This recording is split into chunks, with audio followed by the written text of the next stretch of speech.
Matin. Amen. Est-ce que vous êtes vraiment là derrière vos masques? Amen. Alléluia. Est-ce que je peux vous entendre? Amen. Alléluia. Gloire au Seigneur. Amen. Gloire à Dieu. Dieu est bon pour nous. Alléluia. Et le Seigneur, il est là où 2 ou 3 sont réunis en son nom. Amen.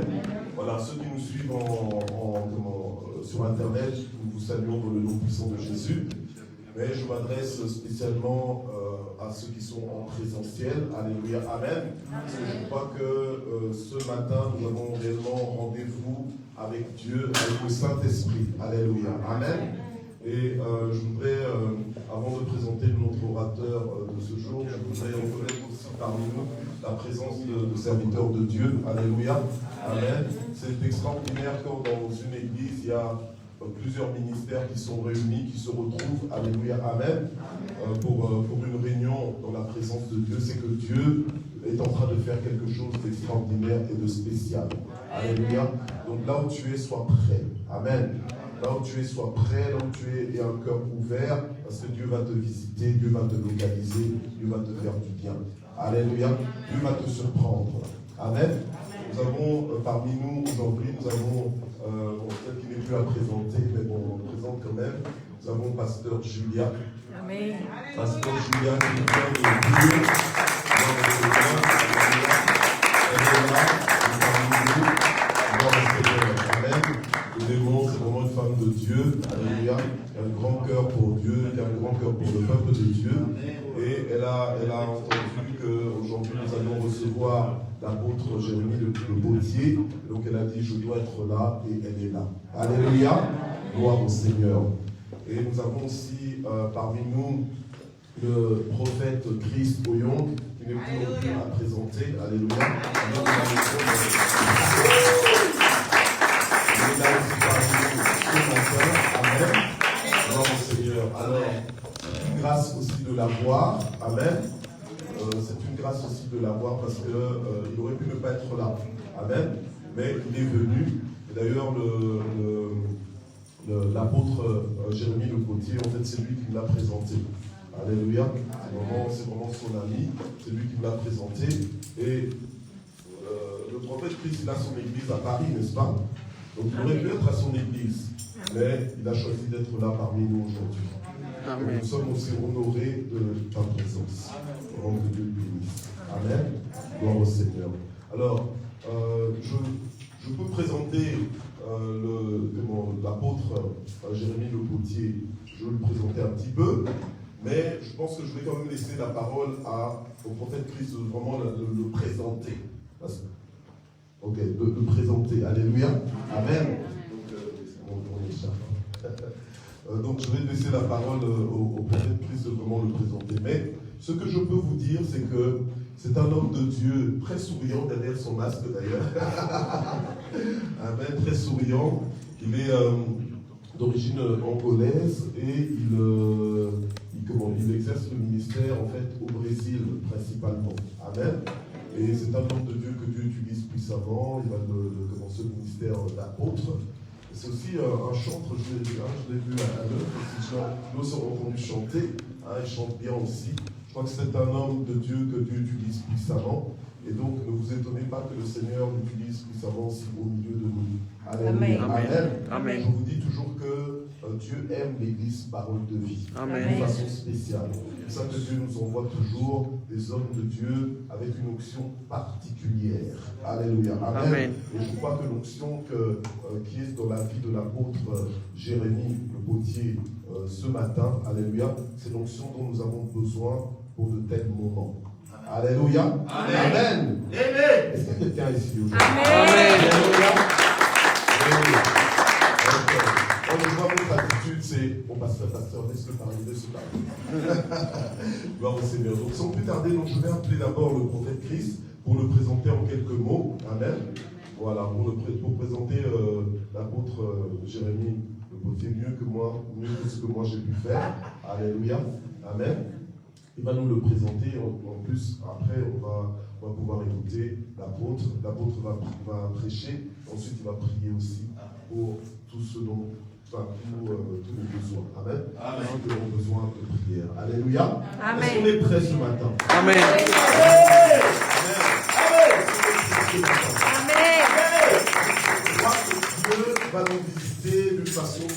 ce matin. Alléluia. Alléluia. Amen. Amen. Je crois que Dieu va nous visiter d'une façon différente ce matin. Amen. Alléluia. Amen.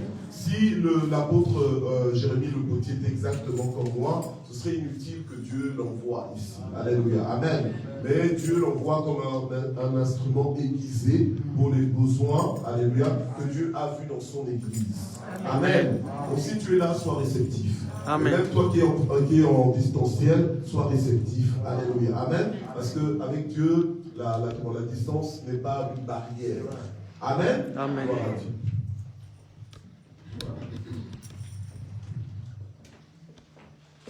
Alléluia.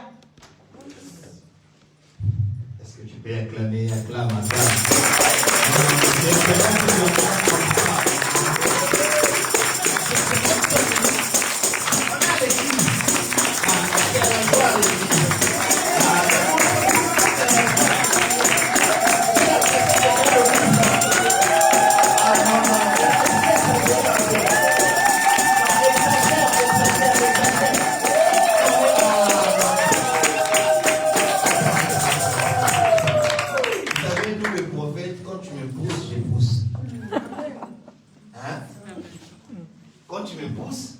je pousse. Amen. Donc quand tu me pousses pas, j'essaierai un peu, Alléluia.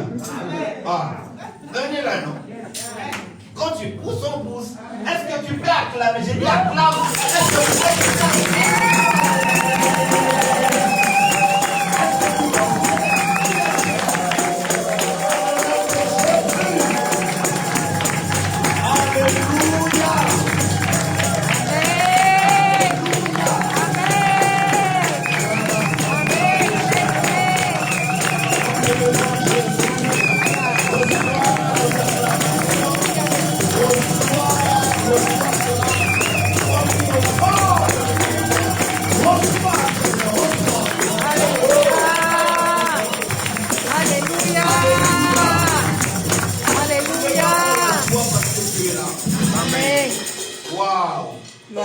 que Dieu t'ouvre les yeux. Amen. Qu'il te fasse voir ce que je vois. Amen. Que Dieu te fasse comprendre ce que nous sommes en train de voir. Amen. Parce qu'il est présent. Amen. Il va nous faire du bien. Je suis en train de voir une personne est en train de sourire sans qu'on le touche. Parce que Dieu va te visiter. Amen. Amen. Alléluia.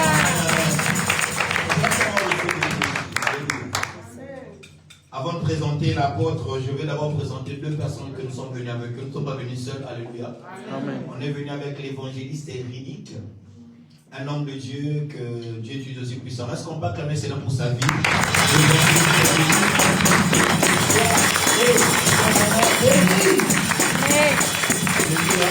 Alléluia. Et je suis venu aussi, c'est un homme de Dieu qui parle aussi bien. Donc en Allemagne, c'est parmi des gens qui encouragent la jeunesse. Alléluia. Amen. En plus, au-delà de ça, c'est mon beau-frère. Alléluia. Donc, le beau-frère de mon épouse, de ma charmante épouse. Alléluia.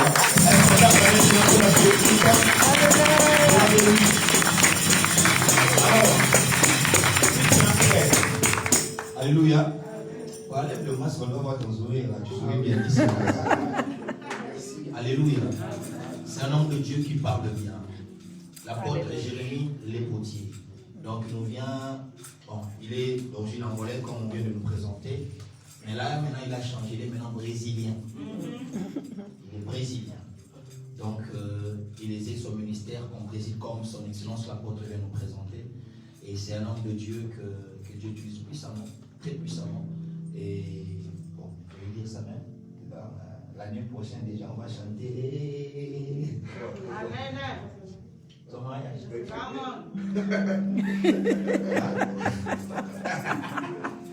Alléluia. Amen. Il n'y a pas beaucoup à dire, mais c'est quelqu'un qui va nous bénir ce matin, comme l'apôtre vient de dire. J'admirais que, écoutez, on va acclamer le Dieu qu'il nous apporte. Alléluia. Amen. Et nous allons l'inviter. J'admirais avec nos acclamations. Fais bouger le ciel. Tu vas bouger le ciel. Tu vas parler à Dieu. Tu vas commencer à acclamer. Acclame. Acclame.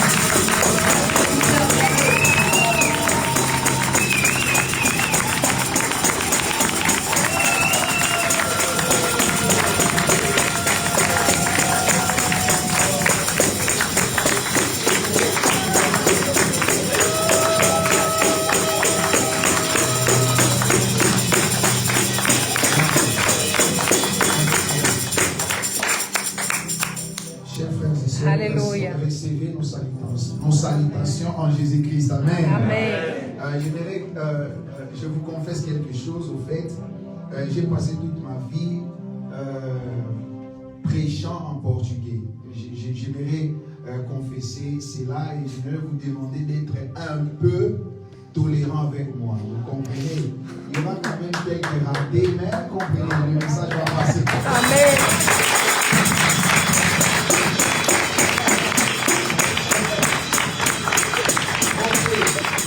Je dis merci à Dieu pour cette opportunité qu'il nous a accordé d'être là ce matin, de connaître cette grande famille, cette famille bénie. Que Dieu soit loué pour ça. Amen. Et merci à Dieu pour l'homme de Dieu. Merci. Moi, j'ai appris une chose, c'est que le meilleur cadeau, le meilleur présent que tu peux recevoir d'un ami, d'un parent, c'est lorsqu'il t'accorde l'opportunité d'exprimer ce qui est en toi. Amen. Ça vaut plus que l'argent. Donc, Amen. j'ai dit merci à l'homme de Dieu pour cet espace, pour cette opportunité, pour ces privilèges. Et pour moi, c'est beaucoup plus une responsabilité parce que être ici avec le micro pour prêcher, c'est une responsabilité. Merci, homme de Dieu, mon apôtre. J'ai appris à vous aimer depuis le premier jour. Vraiment, je suis certain que ça ne sera pas la première ni la dernière fois. Je compte revenir plusieurs fois. Amen. Que Dieu vous bénisse. Je veux aussi remercier à Dieu pour la vie de mon ami. C'est une bénédiction pour moi d'avoir cet homme, le prophète Christ, la personne avec qui Dieu a utilisé pour que nous soyons là. Merci pour tout ce que tu fais pour moi. Que Dieu bénisse ta vie, ton ministère, ainsi que ta famille. Merci à Dieu aussi pour la vie de la femme de Dieu qui nous fait cet honneur d'être ici parmi nous. Que Dieu vous bénisse abondamment. Et que Dieu bénisse ta vie, toi qui es venu aussi. Au nom de Jésus. Amen. Amen.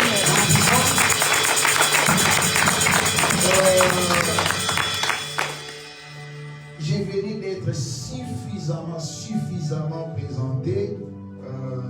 Je n'aimerais pas perdre mon temps. J'aimerais prêcher la parole de Dieu. Parce que la révérence sur la chair, ce n'est pas notre personne, c'est la personne de Jésus-Christ. Alors j'aimerais te parler de ce Dieu qui transforme et qui opère des choses terribles dans notre vie. Ouvre ta Bible dans le livre de Deutéronome, chapitre 29. Deutéronome 29.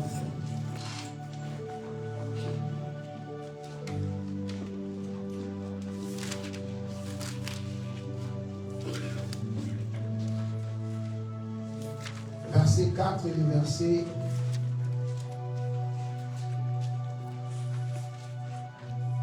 5. Et nous lirons aussi le verset 6. Pendant 40 ans, moi l'Éternel, je vous ai fait marcher dans les déserts. Pendant 40 ans, moi l'Éternel, je vous ai fait marcher dans les déserts. Ni vos vêtements, ni vos sandales ne se sont usés sur vous. Vous n'avez pas eu de faim pour vous nourrir, ni de vin ou de bière pour vous désaltérer, afin que vous reconnaissiez que moi je suis l'Éternel votre Dieu. Amen. Verset 6. Finalement, vous êtes arrivés jusque dans cette contrée. Seigneur, ta parole venait être dite. Parle avec nous ce matin au nom de Jésus-Christ. Amen. Amen. Ok, vous pouvez vous asseoir.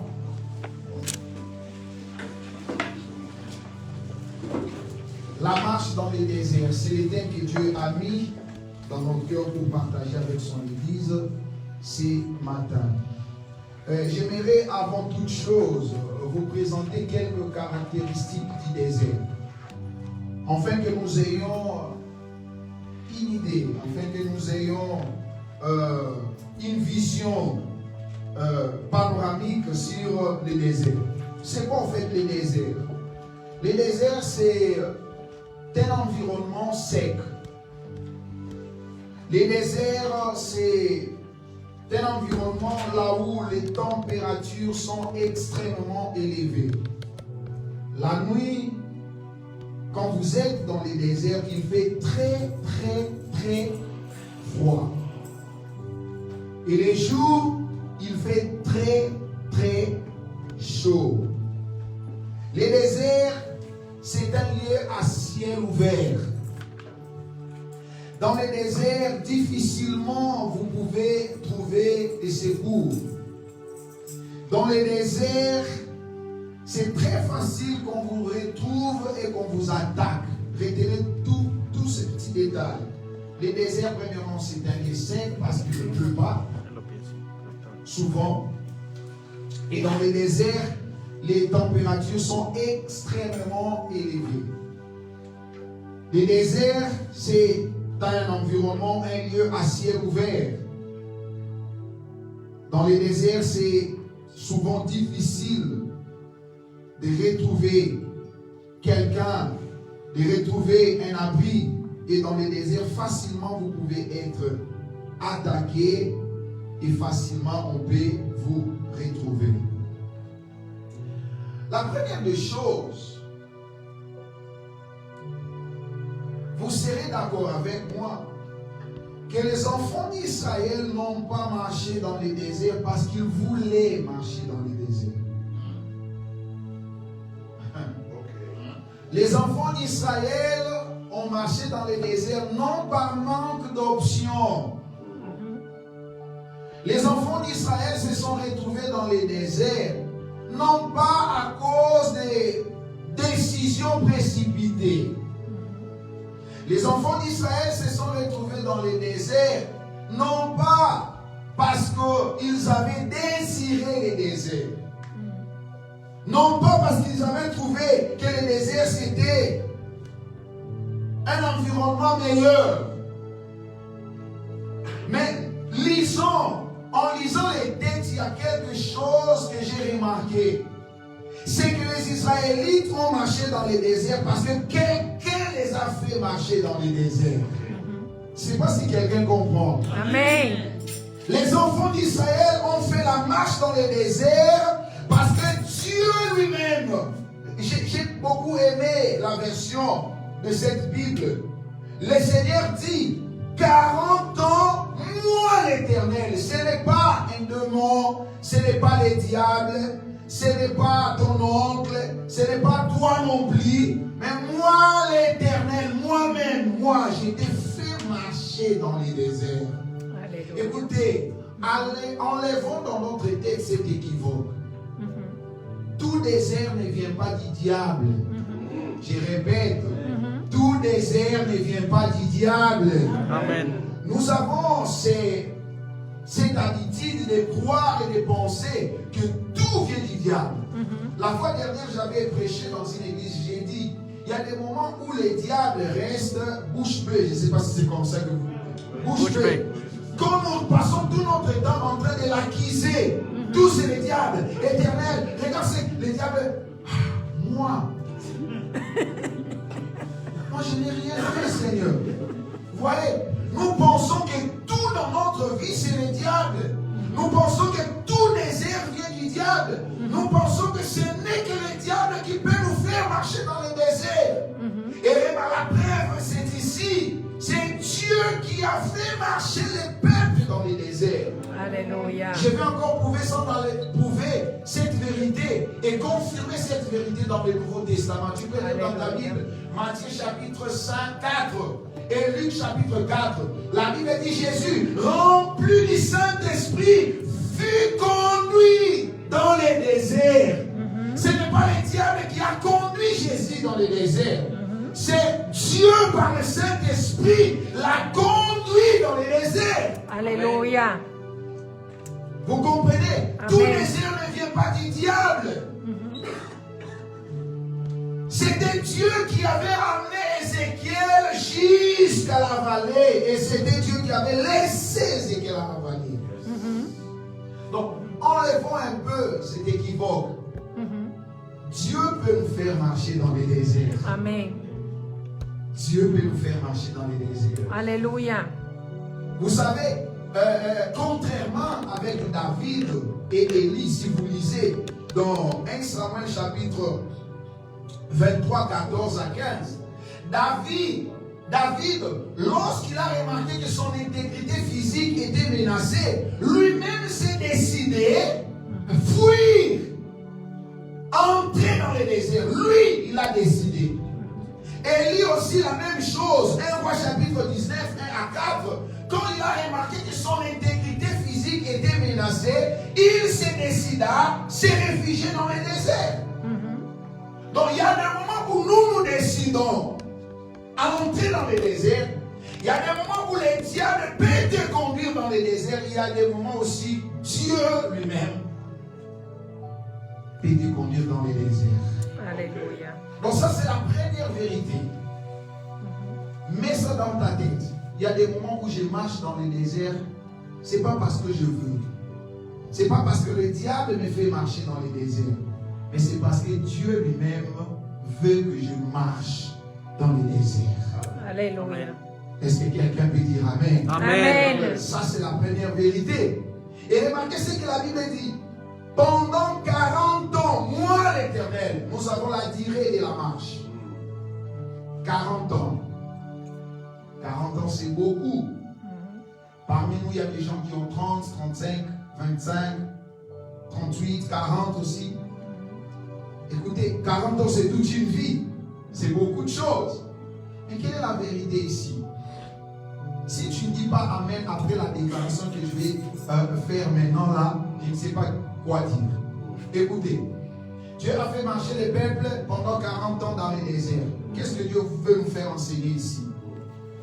Il faut que tu prêtes attention quand tu lis la Bible. Lorsque la Bible informe la durée, c'est parce que la Bible veut te faire comprendre quelque chose.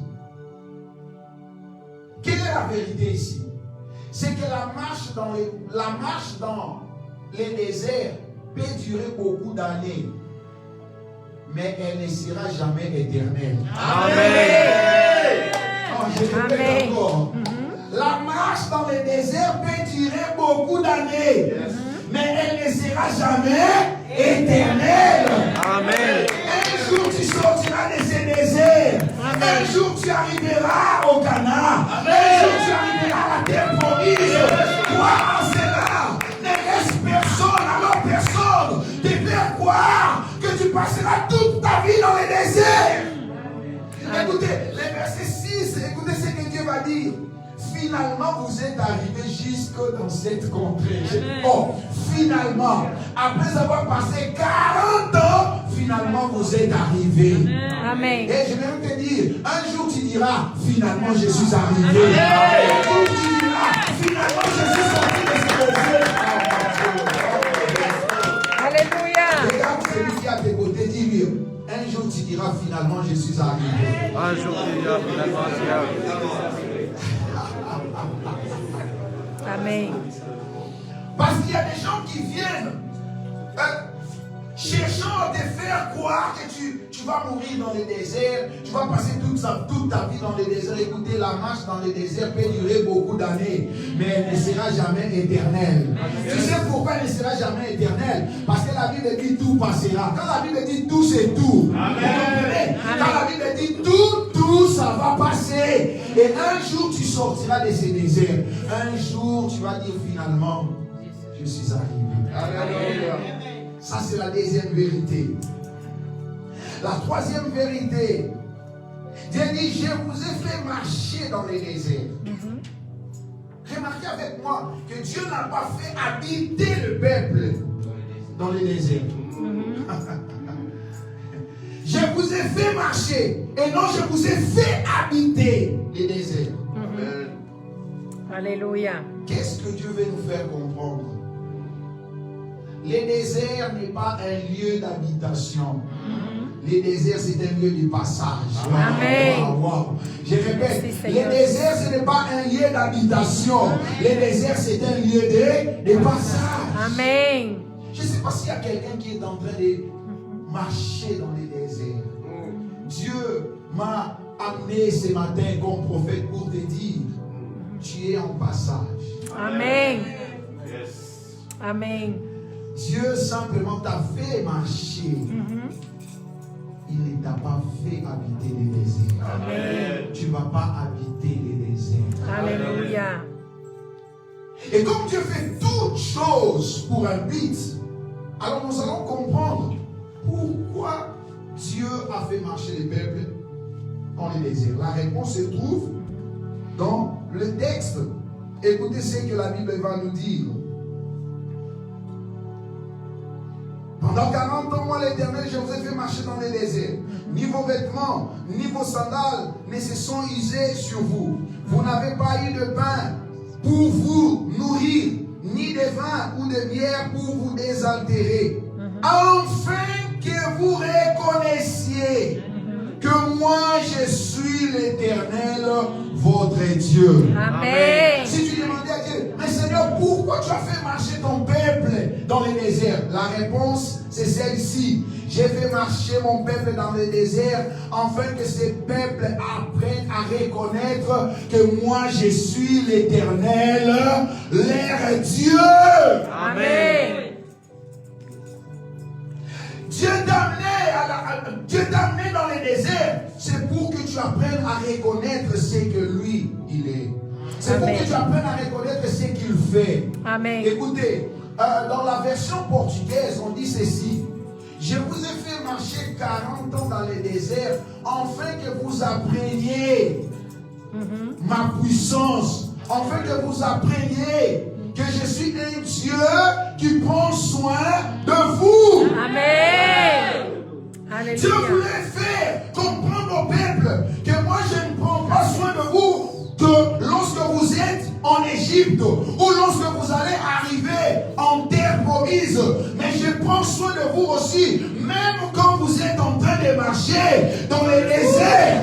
Amen. Dieu voulait enseigner au peuple dans les déserts. Moi je peux faire tomber la manne. Dans les déserts, moi je peux séparer la mer. Dans les déserts, moi je peux aussi faire de grandes choses, même dans les déserts. Alléluia. Est-ce Alléluia. que quelqu'un peut me donner un amen? Amen. Alors, certains gens disent ou diront, après avoir entendu toutes ces considérations, mais si être chrétien est synonyme de passer pour tout ça, je préfère ne pas être chrétien. Parce que marcher dans le désert pendant 40 ans, c'est pas à boire et à manger. C'est pas facile. Mais le sous-sujet que je vais traiter maintenant, c'est pour te tranquilliser un peu.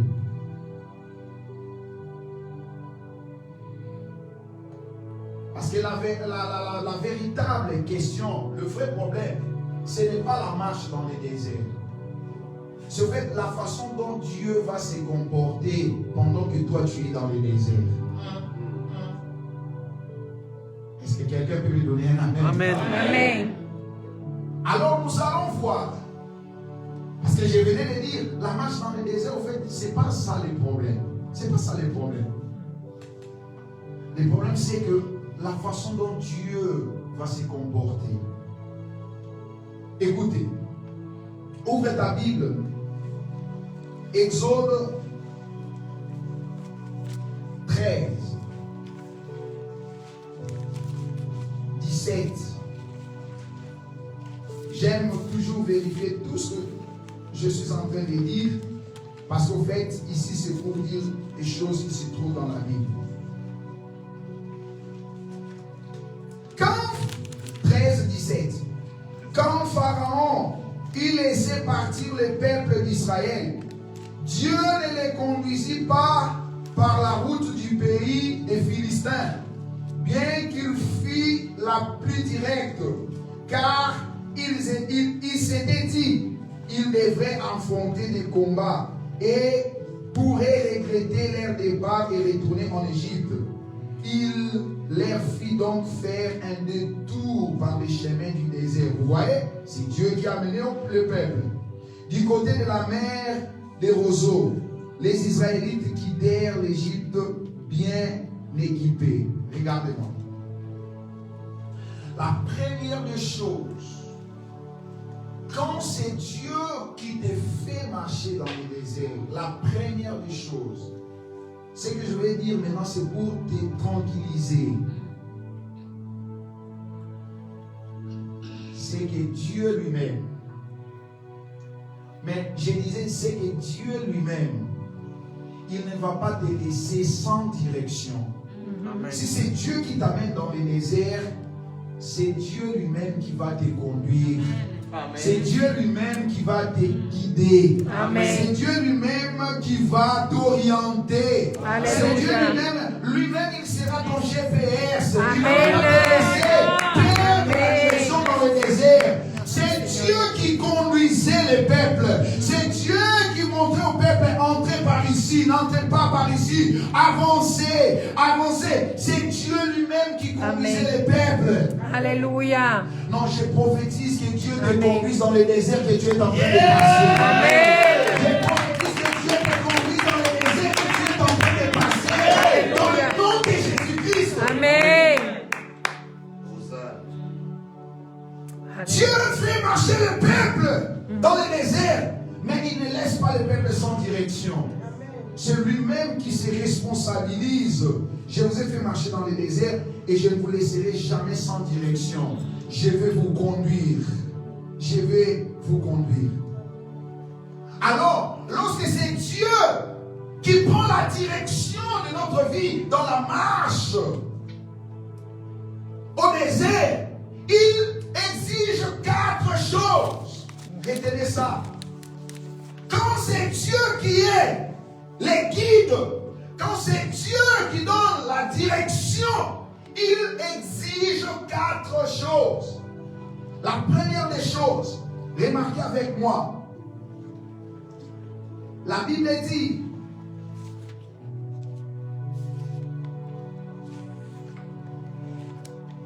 le verset 19,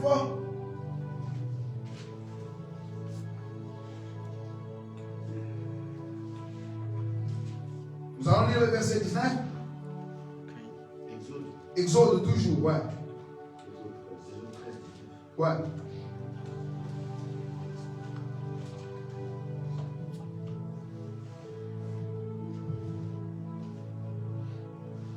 Moïse emporta les ossements, je vais laisser 20, les Israélites partirent des Sukkot et campèrent en étant à bordure du désert. L'Éternel marchait à leur tête. Et le jour dans une colonne de nuée pour leur montrer le chemin. Wow. Et la nuit dans une colonne de feu pour les éclairer. Afin qu'ils puissent marcher le jour et la nuit. Alléluia. La colonne de nuée ou la colonne de feu se trouvait en permanence à la tête du peuple. Remarquez ceci. Alléluia. Quand c'est Dieu qui est, quand c'est Dieu qui te conduit dans le désert, il exige 4 choses. La première des choses que Dieu exige, c'est que lui, il doit être à la tête. Je ne sais pas c'est comment dans vos versions, je ne sais pas s'il y a quelqu'un qui a une version un peu différente avec celle-ci, c'est pour faciliter la compréhension. Le verset 21, qu'est-ce qu'il est dit dans ta version? L'Éternel allait devant eux. Oh, merci mon apôtre.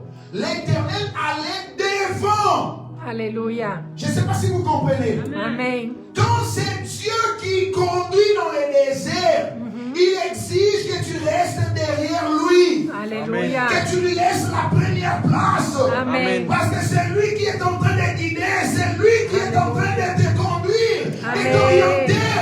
Faut pas.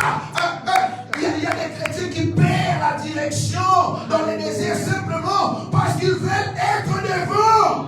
Alléluia. Dieu exige que tu restes derrière.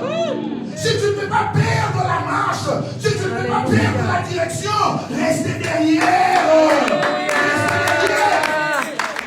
Oh Jésus, Jésus. Est-ce que quelqu'un comprend? Amen. Parce qu'il y a des chrétiens qui pensent qu'ils sont indépendants. Et qui décident, moi je sais ce que je peux faire de ma vie. Je n'ai pas besoin de l'aide de Dieu.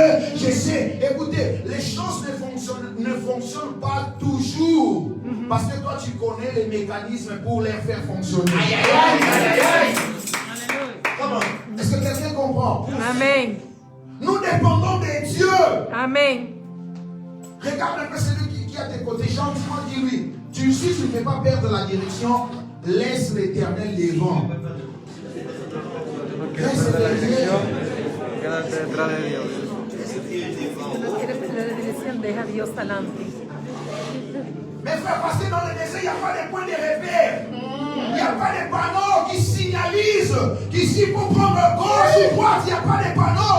Aleluya. Et si tu ne restes pas derrière, tu vas te perdre. Aleluya. Et si tu te perdais dans le désert, tu seras à la merci de tes ennemis.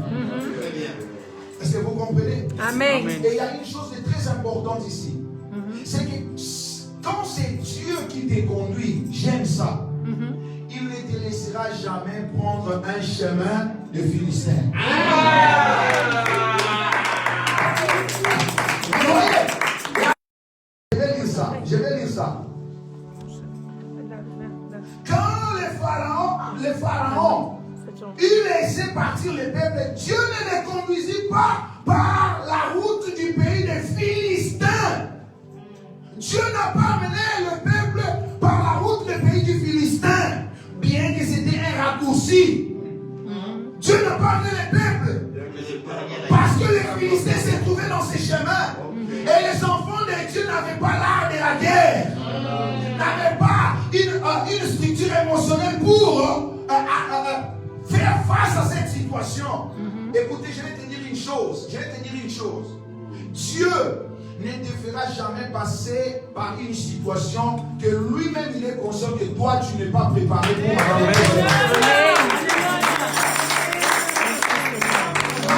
Il y a des chrétiens qui pensent qu'ils peuvent affronter tout. Vous voyez? Il y a des chrétiens comme ça, audacieux. Il y a des chrétiens qui pensent qu'ils ont cette foi-là. Écoutez, toi tu penses que toi tu es plus puissant que David. David qui avait tué Goliath. Mais quand Saül s'est levé, plus de 6 fois David devait fuir. Vous voyez? Il y a des moments où on affronte, il y a des moments où on doit se retirer. Alléluia. Quelqu'un peut me donner un amen? Amen. Si vous lisez dans 1 Corinthiens chapitre 10 verset 13, la Bible dit, aucune tentation ne vous est survenue qui n'ait été humaine.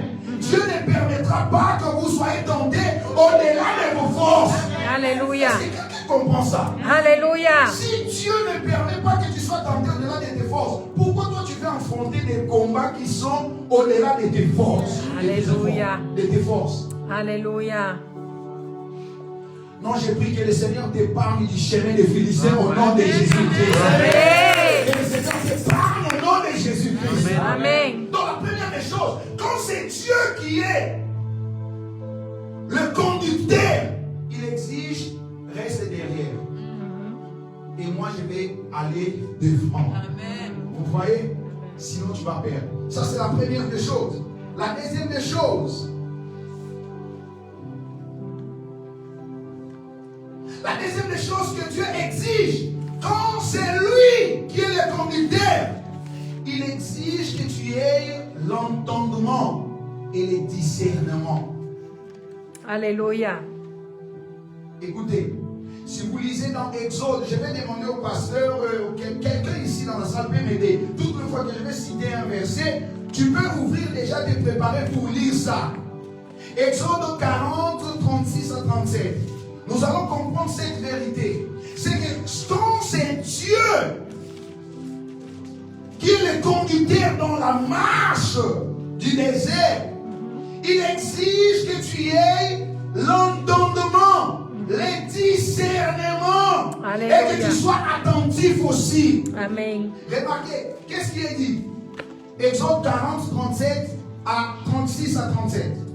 Quand la nuée s'est levée de dessus Quand la nuée s'est levée de dessus du tabernacle, les Israélites partaient à chacune de leurs étapes. Remarquez ceci. Quand la nuée s'est levée, les peuples comprenaient. Les peuples discernaient. Alléluia. que c'est le moment d'avancer. Alléluia.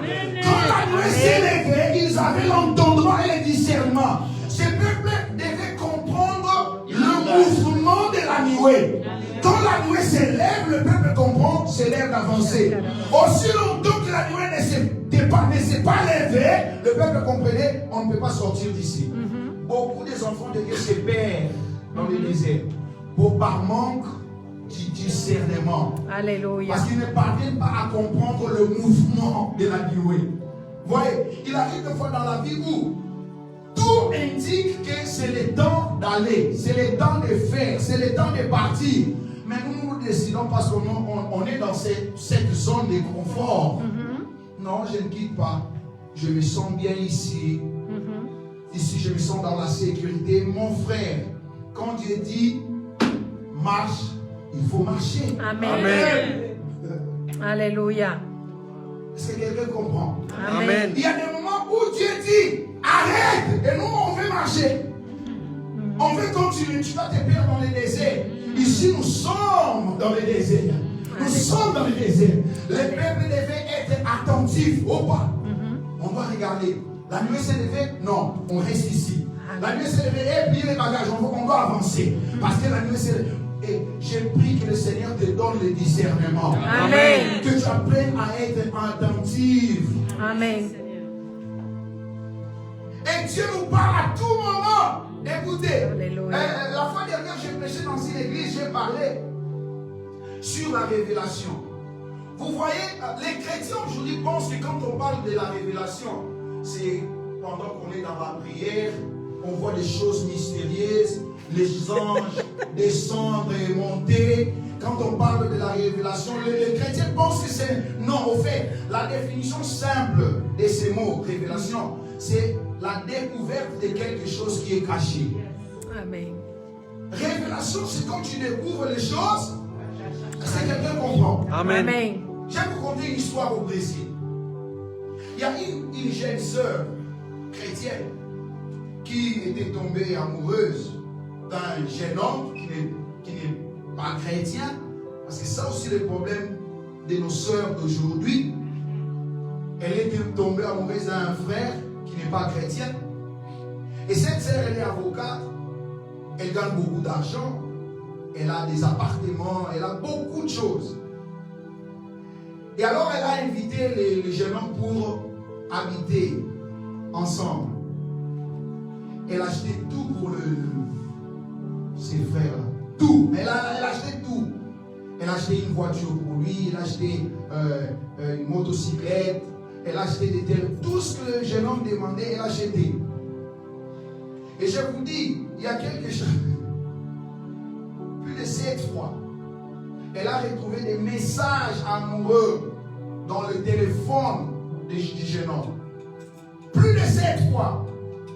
Et un jour, elle a vu prêcher dans une église, elle est arrivée. Pasteur, s'il vous plaît, si vous pouvez demander à Dieu, je vais connaître la volonté de Dieu si je continue ou si je sors de ces relations. Je l'aime beaucoup. Laisse Dieu t'utiliser pour me donner la direction. J'ai dit, ma sœur, moi je ne suis pas une marionnette. Qu'est-ce que toi tu veux encore que Dieu te révèle? Dieu t'a révélé déjà que cet homme va passer toute la vie te trahir. Il va te trahir toute la vie. Tu as déjà découvert la trahison. Et tu veux encore quelle révélation? Quelle révélation tu veux encore? Tout indique que tu dois arrêter. Mais toi tu veux seulement continuer au nom de l'amour. Je l'aime. Continue, tu vas souffrir. Il y a des chrétiens où Dieu a montré déjà la plaque stop et lui il veut continuer. Il y a des chrétiens où Dieu a montré la plaque avance et lui il veut continuer. Je ne sors pas d'ici. Si tu ne veux pas perdre la marche dans le désert, sois attentif. Et le discernement. Et cherche à comprendre le mouvement de la nuée. Quand Dieu te demande avance, il faut avancer. Et quand Dieu te demande arrête, il faut arrêter. Et après avoir parlé de ça, je vais parler d'une autre chose interliée à à ce deuxième point. C'est que tu dois être obéissant. La quatrième attitude que Dieu exige, c'est l'obéissance. Les peuples devaient obéir. Que le moment soit opportun ou pas. Dieu dit d'avancer, je vais avancer. Je vais obéir. Sois obéissant si tu ne veux pas perdre la direction dans le désert. Il faut être obéissant. Est-ce que quelqu'un peut me donner un amen? Amen. Jusque-là, nous sommes toujours dans le premier point. Quand Dieu te fait marcher dans le désert, il ne va pas te laisser sans direction. Il va te conduire. Et quand c'est lui qui est le conducteur, il exige 4 ou 3 choses. Il faut les laisser devant, il faut rester derrière. Il faut être attentif et il faut obéir. Amen. Amen. La deuxième des choses, c'est que la Bible dit que l'Éternel marchait à leur tête le jour dans une colonne de nuée. Oh mon Dieu, ça c'est fort. Dieu a fait marcher le peuple dans le désert. Mais mon apôtre, Dieu n'a pas laissé le peuple seul dans le désert. Amen. Amen. Ça c'est Alléluia. une autre chose pour tranquilliser ton esprit. Tu ne vas pas faire la marche seul dans le désert. Le même Dieu qui te fait marcher dans le désert, il va marcher avec toi. Amen. Il sera avec toi. Amen. La Bible dit que Dieu marchait avec le peuple dans le désert. 40 ans de marche dans le désert. 40 ans Dieu était avec le peuple dans le désert. Amen. Alléluia. Oh, j'aime mon Dieu. Béni soit ton nom, Seigneur. Quand il nous amène dans le désert, il ne nous abandonne jamais. Amen. C'est comme ça que David pouvait dire, quand je marche dans la vallée de l'ombre de la mort, je ne crains aucun mal. Pourquoi David? Parce que lui, il est avec moi. Parce que je ne suis pas seul. Il est avec moi. Est-ce que quelqu'un comprend cela? Amen. Hey, écoutez, notre Dieu est différent de Pharaon. Alléluia. Pharaon, quand il poursuivait les enfants d'Israël, lui, il regardait seulement de loin. Et il envoyait son armée. Courez derrière ses peuples. Courez derrière. Et lui, il était là en train de regarder. Hey, courez derrière. Notre Dieu, lui, il n'agit pas comme ça. Quand il te fait marcher dans le désert, il entre avec toi dans le désert. Amen. Alléluia. Jésus, dans Marc chapitre 4, la traversée de la mer. La Bible dit qu'il était déjà tard. Et Jésus dit, passez de l'autre côté. Alléluia. C'est écrit comme ça dans ta Bible. Jésus a dit, passez de l'autre côté. C'est comme ça que c'est écrit comme ça dans ta Bible. Jésus a dit, passez de l'autre côté. Passons. Qu'est-ce qu'il a dit? Passons. Donc moi aussi, je vais passer avec vous. Moi aussi, je serai avec vous. Parce que je sais que la tempête va s'élever. Et moi seul, j'ai le pouvoir de résoudre ces problèmes. Je ne vous laisserai jamais seul. Je passerai ensemble avec vous. Alléluia. Tu n'es pas seul. Alléluia. Dieu est avec toi. Amen. Non, je disais que Dieu est avec toi. Amen. Dieu marche avec toi dans les déserts. Amen. Dieu marche avec toi dans les Amen. déserts. Amen. Écoutez, s'il y a quelque chose que j'aime, prophète Christ, c'est qu'avec Dieu, tu peux marcher là où n'importe qui sans Dieu ne parviendra jamais à marcher. Alléluia. Vous savez, la marche dans le désert, la nuit, c'est pratiquement impossible. Le jour, c'est un peu difficile. Mais les enfants d'Israël, la Bible dit la nuit et le jour. Oh my God. Alléluia. Je vais lire. La Bible dit que les enfants d'Israël partirent de Sicot et campèrent à Édan. En bordure du désert, l'Éternel marchait à la tête. Le jour dans une colonne de nuée Alléluia. pour leur montrer les chemins. Et la nuit dans une colonne de feu pour les éclairer, afin qu'ils puissent marcher de jour et de nuit. Béni soit ton nom, Seigneur. La colonne de nuée ou la colonne de feu se trouvait en permanence à la tête du peuple. Alléluia. Tu ne marches pas seul. Dieu Tout-Puissant. Dieu est avec toi. Amen. Merci Dieu Seigneur. est avec toi. Amen. Merci notre Écoutez, le vrai problème, c'est que les chrétiens d'aujourd'hui, souvent ils disent, Ah, si Dieu est avec moi, pourquoi toutes ces choses m'arrivent? Si Dieu est avec moi, moi je ne sens pas sa présence, moi je ne sens rien. Qu'est-ce qui prouve que réellement Dieu est avec moi? C'est ça le problème des chrétiens d'aujourd'hui. Et dernièrement, j'ai prêché, j'avais pris la parole chez le prophète Christ. Il m'avait donné l'opportunité de parler pendant quelques minutes. Et j'ai commenté sur les 3 amis de Daniel. Vous voyez? Les 3 amis de Daniel ont été jetés dans la fournaise. Mais je vais vous poser une question. Qui nous a informé qu'il y avait un 4e homme, il y avait une 4e personne dans la fournaise? Qui nous a passé cette information?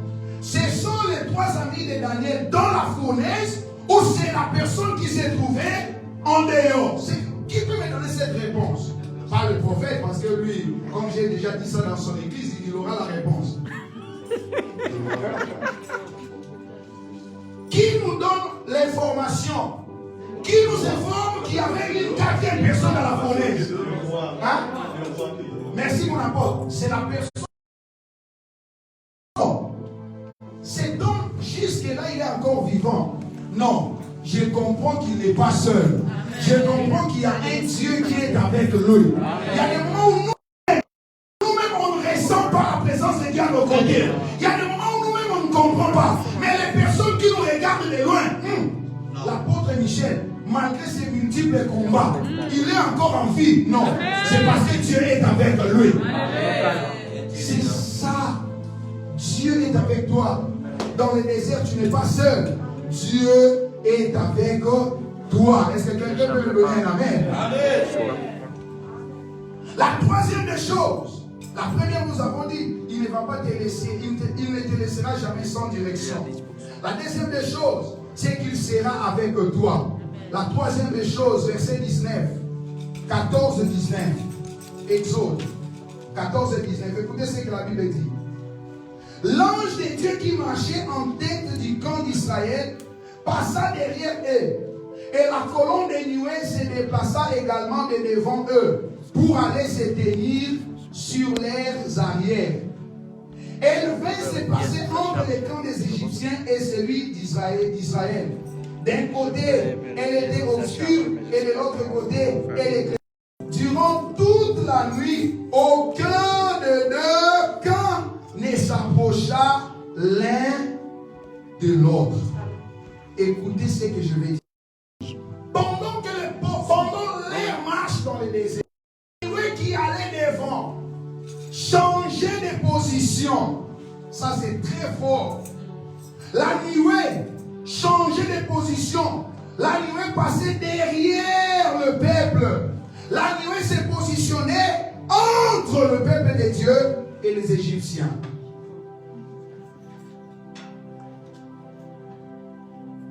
La nuée s'est positionnée entre le peuple de Dieu et les Égyptiens. Waouh! C'est très fort ce que je lui dis. Quand Dieu veut aller de l'avant, c'est parce qu'il veut te guider. Et quand Dieu veut être derrière toi, c'est parce qu'il veut te protéger. Wow. Je répète. Quand Dieu va de l'avant, c'est pour orienter. Alléluia. Et quand Dieu reste derrière, c'est pour nous protéger. Amen. Raison pour laquelle j'aimerais te dire, Dieu a fait marcher le peuple dans le désert, mais il n'a pas laissé le peuple sans protection. Amen. Dieu va te protéger. L'ennemi ne s'approchera pas de toi dans le désert. Alléluia. Parce qu'entre toi et l'ennemi, Dieu est au milieu. Waouh, je disais. Amen. Entre toi et l'ennemi, Dieu est au milieu. Je disais. Amen. Entre toi et l'ennemi, Dieu est au milieu. Je répète. Amen. Entre toi et l'ennemi, Dieu est au milieu. Amen. Alléluia. Prophète Christ, il y a des moments où nous sommes beaucoup plus protégés qu'attaqués. Je répète. Il y a des moments où nous sommes beaucoup plus protégés qu'attaqués. Je répète encore. Il y a des moments où nous sommes beaucoup plus protégés qu'attaqués. Les chrétiens passent tout leur temps seulement. Si dans le verset d'un Pierre qui dit l'ennemi rôde tout autour de nous comme un lion rugissant, cherchant une opportunité pour nous dévorer. C'est ça. Mais vous oubliez ce qui est écrit dans le livre des psaumes. L'ange de l'Éternel campe tout autour aussi. Ah mon Dieu. Quand l'ennemi, lui, il rôde tout L'ange de l'Éternel campe tout autour aussi. Alléluia. Quand l'ennemi rôde tout autour, l'ange de l'Éternel campe tout autour. Quand l'ennemi rôde tout autour, l'ange de l'Éternel Alléluia.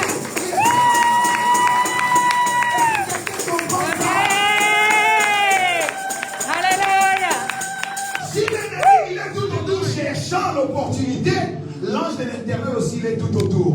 Amen. Si tu n'entres pas, Alléluia. si tu ne touches pas, s'il n'y a pas de place pour toi, s'il n'y a pas de place pour toi, Amen. il est protégé. Tu feras poser ta main sur elle. Parce que moi je suis ici pour protéger. Amen. Je déclare que l'Éternel te protégera. Amen. Non, je disais l'Éternel va te protéger. Amen. Dans les déserts, personne ne va te toucher. Parce que l'ange de l'Éternel est là pour te protéger. Amen. Est-ce que quelqu'un comprend ça? Amen. Oui. Oui. L'Éternel s'est retrouvé entre. Quand il est entre, c'est pour protéger. Les Égyptiens n'ont pas pu s'approcher. Parce que le Seigneur s'est positionné entre. Alléluia. Donc j'ai dit, Dieu entre toi et ton ennemi, Dieu est au milieu. Amen. Entre toi et les Égyptiens de ta vie, Dieu est au milieu. Amen. Les Égyptiens de ta vie ne s'approcheront jamais. Parce que l'Éternel est au milieu pour te protéger. Amen. Gloire à toi, Seigneur. La quatrième chose, bientôt je vais terminer mon message. Bon, en fait, je ne vais pas terminer, mais je vais respecter les rapports où nous allons prier. Parce qu'il y a une symbiose des ministères ici. Nous avons les prophétiques, les pastorales, il y a l'apostolique. Alors après mon message, nous aurons quelques minutes de prière ensemble avec les hommes de Dieu. Nous allons prier pour toi. Écoutez, nous avons dit que quand Dieu nous fait marcher dans les déserts, premièrement, il nous guide. Amen. Deuxièmement, il ne te laisse pas seul. Amen. Il marche avec toi. Troisièmement, il te protège. Amen. Et quatrièmement, remarquez ceci. Deutéronome 29, 5. Nous rentrons. Une autre chose. Waouh, ça c'est fort. 29, 5.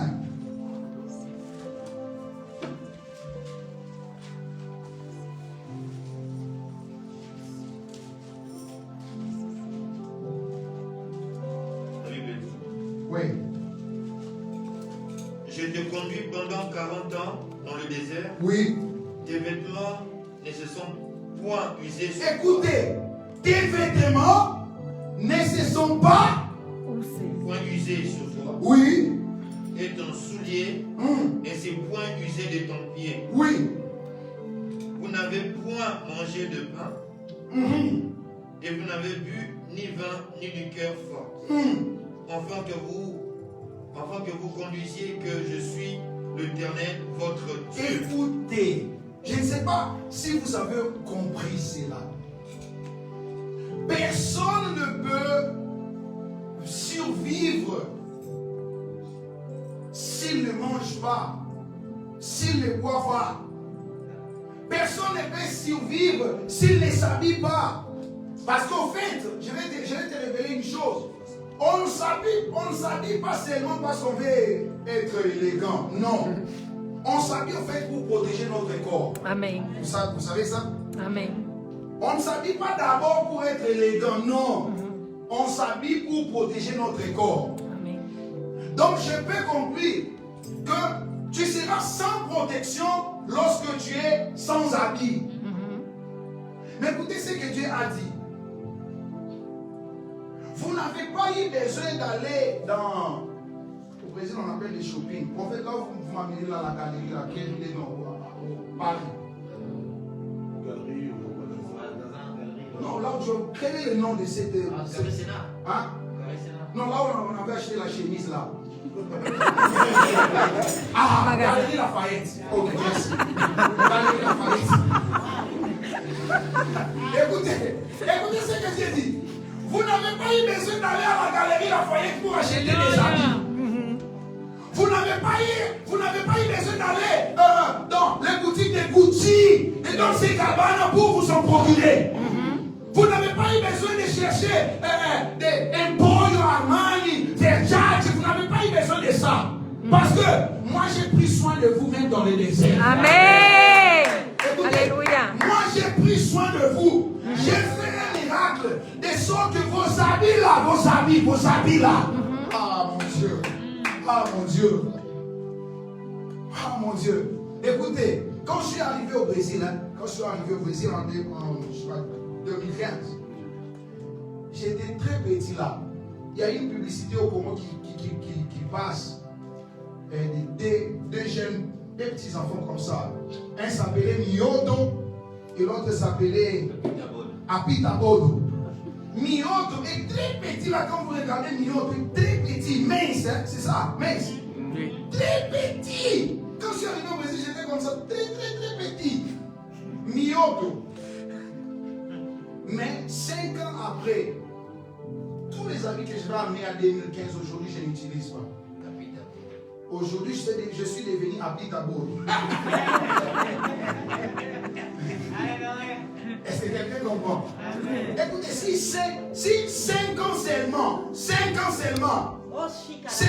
5 ans seulement, je devais jeter les habits, 5 ans seulement. Mais ce peuple, mon apôtre, 40 ans, mon Dieu, 40 ans dans les déserts, avec les mêmes vêtements. Ça, c'est quel genre de miracle? 40 ans dans les déserts. Alléluia. Hey! La vérité, c'est que Dieu prend soin de nous-mêmes dans les déserts. Alléluia. Tu ne passeras jamais de nécessité dans les déserts. Il va prendre soin de toi. Amen. Écoutez, je sais Alléluia. pas ici, mais quand la pandémie a commencé au Brésil, tout le monde disait, oh mon Dieu, comment on va vivre? Ah mon Dieu. Mais je vous dis une chose, la pandémie pour moi c'est comme un désert. L'humanité est en train de traverser un désert appelé pandémie. Mais tu sais quoi? Même pendant la pandémie, j'ai vu des gens devenir des entrepreneurs. J'ai vu des gens acheter des maisons, des appartements pendant la pandémie. J'ai vu des gens réaliser leurs songes pendant la pandémie. Qu'est-ce que je veux dire par là? Dieu prend soin de ses enfants même dans les déserts. Amen. Même pendant le désert. Alléluia. Dans les déserts, il n'y a pas de l'eau. Et ce peuple a retrouvé de l'eau. Malheureusement, c'était de l'eau amère.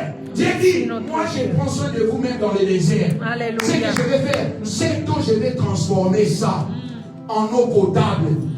Ces peuples n'avaient pas besoin d'aller à KFC, chercher, je ne sais pas, McDonald's, chercher, je ne sais pas l'autre là, c'est quoi? Subway, c'est Subway. C'est pourquoi? Parce que Dieu, il y avait un restaurant céleste. Alléluia. Alléluia. Remarquez comment Dieu prend soin de son peuple. Amen. Vous n'allez pas visiter les Subway, les KFC, je ne sais pas moi la quoi, McDonald's. Non. Moi, je vais vous nourrir dans les déserts. Alléluia. La manne descendra. Amen. Vous allez vous alimenter. Vous ne manquerez jamais de quoi Amen. manger. Amen. Parce que moi, je suis votre Dieu. N'ayez pas peur du désert parce que je vais prendre soin de vous. Amen. Continuez à marcher et moi, je continuerai à prendre soin de vous. Si Dieu a fait ça avec Israël, Alléluia. ce n'est pas avec toi qui ne va pas le faire. Oh mon Dieu. Alléluia. Merci Seigneur notre Dieu. Merci éternel. Il y a une autre chose, je veux clôturer avec ça pour que nous prions. Gloria a Jesús. J'ai laissé beaucoup de choses. Oui, j'ai laissé beaucoup de choses. Moi, je prêche comme ça. C'est phrase par phrase. Je suis comme ça. Ouais. Écoutez. Si vous lisez dans le chapitre 14, quand le peuple a vu la mer rouge, le peuple a commencé à crier Moïse, Moïse. La Bible dit Dieu a parlé à Moïse. Qu'est-ce que j'apprends? Quand Dieu te fait marcher dans le désert, il ne cessera jamais de te parler. Amen. Alléluia. Il ne cessera jamais de parler parce que Dieu est dans le désert. Il y a des gens qui parlent là parce que je souffre, parce qu'il y a trop de combat. Dieu ne va pas. Non. Dieu a continué à parler. il a parlé. Par Moïse, Dieu parlait avec son peuple. Dieu communiquait avec son peuple. Non, j'ai pris que Dieu parle avec toi. Que Dieu parle avec toi. Dans les déserts que Dieu est en train de passer. Que Dieu parle. Que Dieu parle. Dieu continue à parler. Et mon apôtre, il y a quelque chose que j'aime quand Dieu parle. Remarquez que quand Dieu parle, le message de Dieu, ce n'est pas le message de panique. Hein. Comme que, écoutez mon peuple, vous êtes dans le désert, wow, vous allez mourir, ah mon Dieu, préparez-vous, parce que vous allez mourir, oh le désert c'est un lieu terrible, wow, ça sera difficile, non, ce n'est pas comme ça. Le message de Dieu c'est un message d'encouragement, c'est un message d'espoir, c'est un message d'espérance. Alléluia. Moïse, pourquoi vous criez comme ça? Qu'est-ce qui justifie tout ce bruit? Pourquoi vous criez? Dites au peuple qui marche. Et moi je vais séparer la mer. Ces Égyptiens que vous voyez ici, vous ne verrez pas.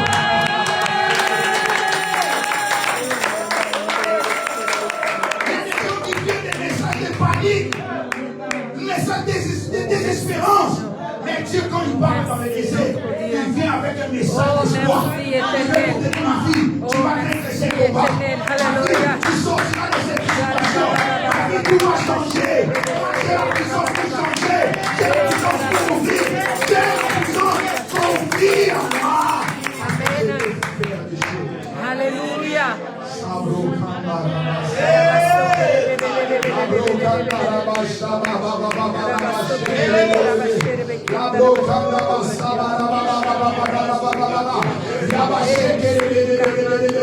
Je vois comme s'il y avait une nuée ici au milieu de nous.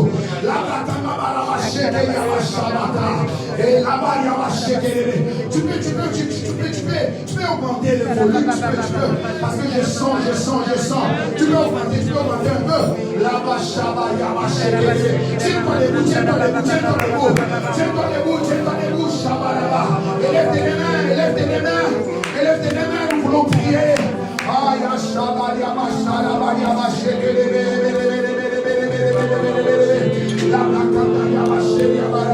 La présence de Dieu est parmi nous. La présence de Dieu parmi nous. La présence de Dieu parmi nous. La présence de Dieu parmi nous. La présence de Dieu parmi nous.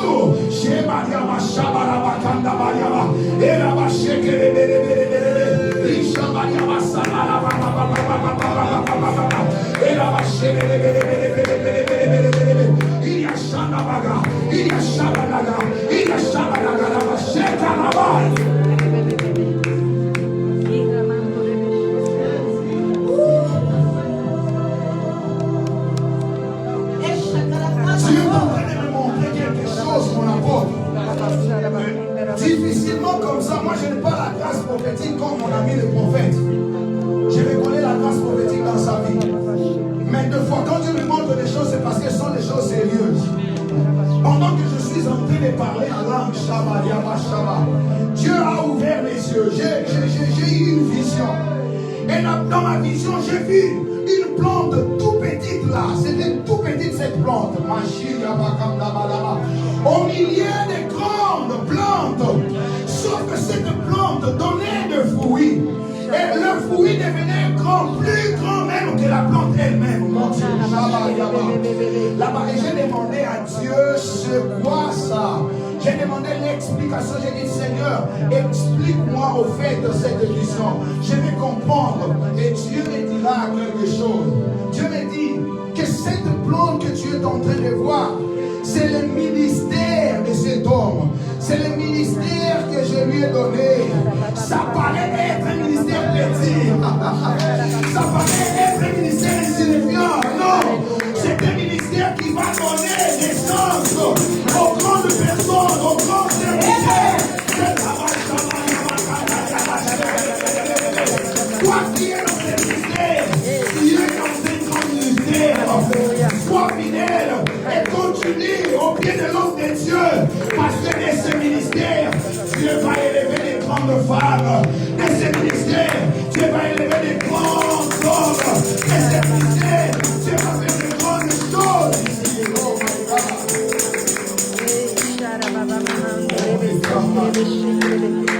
my God. Oh my God.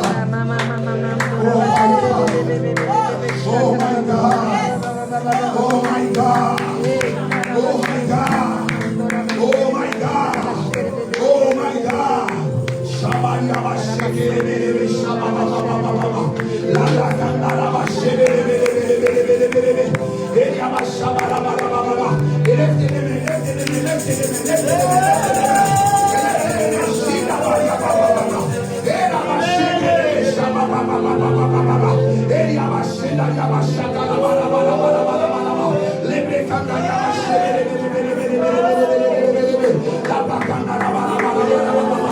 Dieu m'a dit quelque chose pour toi, ma soeur. Pendant que j'étais en train de prier, Dieu m'a parlé pour ta vie.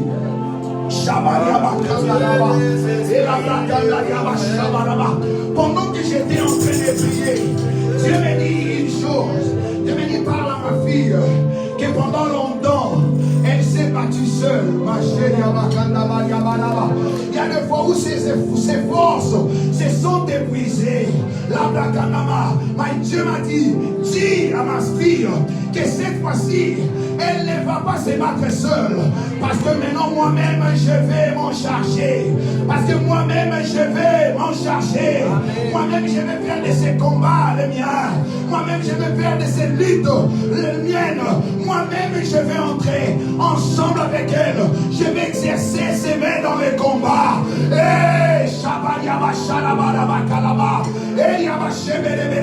Dieu me dit, il va te donner la force du buffle. Il va te donner la force du buffle. Il n'y aura aucun obstacle devant toi. Il n'y aura aucune puissance pour te résister. Reçois cette onction.